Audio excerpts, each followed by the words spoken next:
ሻሎም ሻሎም ቤተሰብ እግዚአብሔር አምላክ ሰላም ጸጋን ክርስቶስ ንስኩልኩም ከመይ ሓዲርኩም ክብርን እግዚአብሔር አምላክ ይኹን እዚ ናይ መዓልቲ ቃል ካብ ንክርስቶስ ዝገልጽ ዓለም ለኻዊ ቤተክርስቲያን ዝልቀቕ መደብናዩ ኩሉ ግዜ ንጎ ሰብስክራይብ ላይክ እንዳገበርኩም ክመጽኩም ይኽእል እዩ ኣብ ዩቲዩብ ማለት እዩ ክብርን እግዚአብሔር አምላክ ይኹን ናይ ሎም መዓልቲ ነዚ ቃል ነዚ መዓልቲ ዝኸውን እንካፈሎ ቃል هدأ بولو زبليو እግዚአብሔር አምላክ ስሙ ይባረክ ሎማ አንተ ገለ ነገር ስለ ህድአት ክንዛረቢና መጽሐፍ ቅዱስ አብ መዝሙር ዳዊት ምዕራፍ 46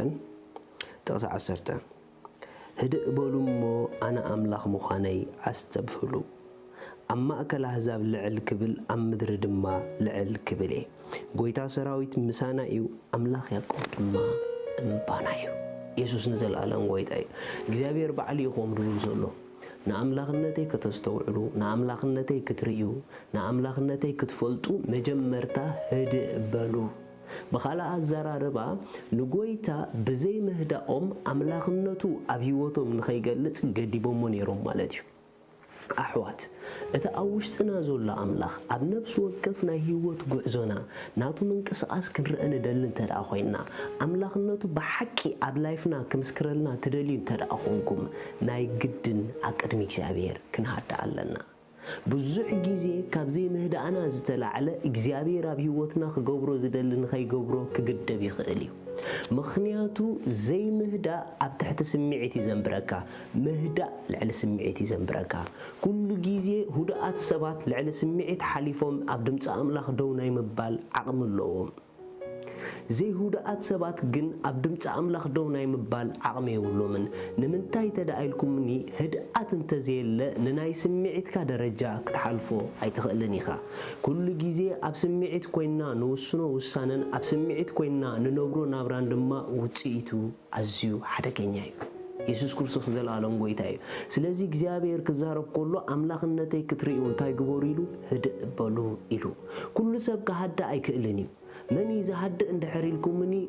እግዚአብሔር ዘአምን ጥራሕ ይዛሃድ ሪኹም አምላክ ያዕቆብ ምሳና ኢሉ እግዚአብሔር ድማ ዕርድና ኢሉ ካብዚ ዝተላዓለዮም አቅድሚ እግዚአብሔር ከሃድኡ ዓቅሚ ዘለዎም ህድአት ናይ አማን ሰብ ባህሪ እዩ زي هد أدمى نايزي أمان سب بحريو كريستيان كنكون نخالينا داقم دتولدنا كنكون نخالينا قويتا وشتنا زولو كنكون نخالينا نجرجن بأمنات نقويتا اندار أنا زي نخيد اندحركوينا بهدأت كنمالالس أي نخالينا ኢየሱስ ክርስቶስ እንዘላለም ጎይታዩ ሓደ ምስጢር ክነግረኩም ንሆነታቶም ዝሪኡ ሁዳአት አይኮኑን ንውሽጦም ዝሪኡ ሁዳአት እዩ ريكم هدأت أبوشتنا خنبر هدأت بمنفس كنمالالس هدأت أبنا إجزابير حسب دو كنبل اتزعبه تراز صوت مهدأنا يو بزوح جيزي هدأت أبزي بلو زوسونو والسانيتات كابسقايو هدأت أبزلو زوسونو والسانيتات جن كم منفسيهم يسوس نزل ألم قويتايو هدأت مالت أحواتي نفقات كان نسمعت كان سجيركا نفقادو ختصبخو لخايو هدأت مالت أبتزناو تسكا جيزي سقاخا بزوح نجر جبر ندابلكا نجر جن أسو جبر كسع زبلني كتسبئه مبال مالتيو ኢየሱስ ንዘል ዓለም ጎይታዩ ሓደ ጊዜ ህዝብ እስራኤል ሒዝዎ ምን ዳውጽ ሆሎ ሙሴ ሓደ ነገር አጋጢሙ ዛዕቡ ቁርብ ከሪኩም አብ ዘጻት ምዕራፍ 14 ሙሴ ንህዝብ እስራኤል ሒዝዎም ካብ ግብጽ ምስወጸ ካብ ግብጽ ሒዝዎም ከወጹ ሆሎ ናይ እግዚአብሔር ኢድ ብዝተፈላለየ መንገዲ ሪኦማዮም ነገር ግን አብ ሓደ ስፍራ ምስበጽሑ አብ ጥቃ ባሕሪ ኤርትራ ምስበጽሑ نقدميت نخيكدو بحر إرترا خلكيلوم ندحريت نخيملسو دما أتي ننويح عمتات زجزኦም سراويت قبطي بندري كتفهم متسنيرو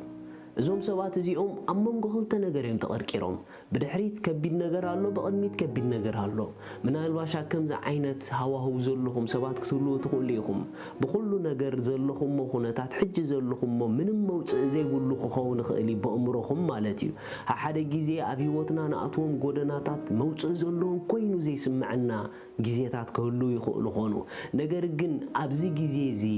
مهدأت لنا يسوع قويتايو ህዝብ እስራኤልን ሙሴን ዘገርም ፍልሊ ኣብ ክልቲኦም ክንርኢና እቲ ዘገርመኩም ትፍልሊ ኣብ ሙሴን ኣብ ህዝብ እስራኤልን ኢዳ ነይሩ ፍልሊ እምበር ኣብ ኩነታት ግን ንኽልቲኦም ሓደ ዓይነት ኩነታት ይገጢሞም ፍልሊ ግን ሙሴ ህዱእ ነይሩ ህዝብ እስራኤል ግን ርቡሻት እዮም ነይሮም ርቡሻት መንባሮም ድማ እንታይ ገይሮም ክንርኢም ኢና ኣብ ዘጸአት ምዕራፍ 14 ካብ ጫዓት ተኸንበልኩም ግብፃውያን ድማ ኩሎም ኣፍራስ ፈርዖን ሰረገላታቱን ፈረሰኛታቱን ኩሎም ሰራዊቱን ደድሕሪኦም ገስጊሶም ኣብ ጥቓ ባሕሪ ኣብ ኢሃኢሮት ኣብ መንጽር በዓል ጾፎን ሰፊሮም ከለዉ ኣርከብዎም ፈርዖን ምስ ቀረበ ደቂ እስራኤል ኣዒንቶም ኣልዓሉ እነሆ ኸኣ ግብፃውያን ደድሕሪኦም ገስገሱ ደቂ እስራኤል ድማ ኣዝዮም ፈርሁ ናብ እግዚአብሔር ከኣ ተማህለሉ ንሙሴ ድማ ናብ ዝበረኻን ክንመውት ዝወሰድካናስ ኣብ ግብፂ ዶ መቃብር ኣይነበረን ኣብ ግብፂ ዘውፃእካናስ ንምንታይ እዚ ገበርካና እቲ ካብ ግብፂ ዝለመናካ እዚ ነገር እዚ ዶ ኣይኮነን ኣብ በረኻ ካብ እንመውት ንግብፃውያን ከነገልግል ይሕሸና እሞ ንግብፃውያን ንገዛእዮም ሕደገናዶ ኣይበልናን በልዎ ሽዑ ሙሴ ነቶም ህዝቢ ኣይትፍርሁ ደው በሉ እቲ ምድሓን እግዚአብሔር ሎሚ ዝገብረልኩም ረአዩ እዞም ሎሚ ትርእይዎም ግብፃውያን ደጊምኩም መሊስኩም ንዘለዓለም ኣይትርእይዎምን እግዚአብሔር ክዋግአልኩም እሞ ህድኡ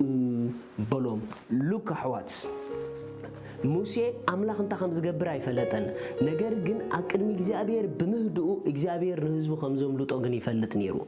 እቲ ህዝብቲ መጀመርታ ናብ እግዚአብሔር ተማህሊልዩ መምህላል ናይቲ ህዝብ ግን ኣብ ህዳት ስለዘይነበረ እንደገና ኸኣና ምጉርምራም ተመሊሱ ናብ አምላኽ እንዳተማህለለ ተመሊሱ ድማ ነቲ ዝምህለሎ ዝነበረ ምህለላ በቃል አፉ የፍርሶ ነይሩ አቅድሚ ሙሴ ብዙሕ ዘይድልቅ ቃል ይዛረብ ነይሩ ሪኹም ናይ ገለገለ ሰብ ጸሎት አይድምዕን እዩ ንምንታይ ዘይድምዕ እንድሕሪልኩምኒ ኣብ ህዳት ኮይኖም ስለዘይ ጽልይዎ እቲ ዝጽልይዎ ጸሎት ባዕሎም እንደገና ተመሊሶም ፍርሱዎ እዮም ንእግዚአብሔር ሕለፍ ብልዎ ንእግዚአብሔር መልስ ይብልዎ ተመሊሶም ድማ ኣብ ህዳት ስለዘየለው ከምቲ ህዝብ እስራኤል ዝገብርዎ ዘለው ናተይ ነገር እንዳበሉ ኸየማርሩ ሙሴ ናይ አምላኽ ሰብ ግን እቲ መንገዲ ይሪዎም ስሙዑ ኢልዎም እዚ ሕጂ ትርእይዎ ዘለኹም ከቢድ ኩነታት ደጊምኩም ከይትርእይዎ ትደሊ እንድሕርኮንኩም መጀመርታ ህድኡ ሎሚ መልእኽት ለኒ ተሓልፍዎ ዘለኹም ጉዳይ ተሓልፍዎ ዘለኹም ኩነታት ደጊምኩም ከይትርእይዎ ትደሊ እንድሕርኮንኩም ሓይለ አምላኽ ክግለጽ ትደሊ እንድሕርኮንኩም እቲ መልሲ አቅድሚ እግዚአብሔር ህድኡ ንእግዚአብሔር ብምእማን ህድኡ ድሕሪ ግን ርግጸኛታት ኮኑ እዚ ትርእይዎ ዘለኹም ደጊምኩም ኣይትርእይዎን ኢኹም ስለዚ ሙሴ እዞም ትርእይዎም ዘለኹም ሰራዊት ደጊምኩም ኣይክትርእይዎምን ኢኹም ንስኹም ግን እንታይ ግበሩ ህድኡ ሃሌሉያ ስለዚ መልስ ዘለኻዮ ጉዳይ መልስ ዘለኻዮ ኩነታት አቅድሚ እግዚአብሔር ምህዳእ ጥራሕ እዩ አቅድሚ አምላኽ ህድኡ አምላኽ ሰማይ ድማ አምላኽነቱ ክገልጽ እዩ ሻሎም